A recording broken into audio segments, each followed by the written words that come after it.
এই ছোট্ট ছেলেটির ভুল করে টেবিল ল্যাম্পটি পড়ে গেল, কিন্তু সেখানে সে একেবারে নতুন স্কিনার্স দেখতে পেল। সে সাবধানে গাছে উঠে গেল, বাক্সটি খুলে ভেতরে জর্ডানের জুতা দেখতে পেল। যে ছেলেটি ভালো জুতা কিনতে পারছিল না, সে খুশি মনে সেগুলো গড়ে নিয়ে এলো, কিন্তু এখনো পরার সুযোগ পায়নি। হঠাৎ আকাশে বজ্রপাত হলো, ছাদের অ্যান্টেনা সরাসরি বজ্রপাতের কবলে পড়ল, বিদ্যুৎ তারের মধ্য দিয়ে টিভিতে চলে গেল।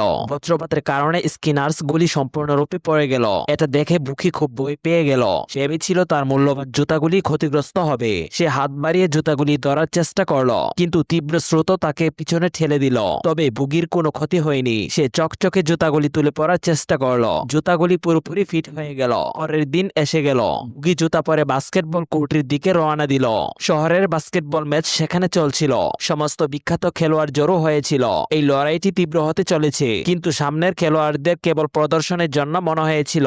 তাদের দলে কেবল অজানা খেলোয়াড় ছিল, রাস্তার খেলোয়াড় বনাম পেশাদার খেলোয়াড়। পুরো ম্যাচটি একতরফা দেখাচ্ছিল। খেলা শুরু হওয়ার আগেই গ্রেট ওয়াইরেড রেগে গেলেন, কিন্তু খেলা শুরু হওয়ার সাথে সাথেই রাস্তার খেলোয়াড়রা ভেঙে পড়লেন।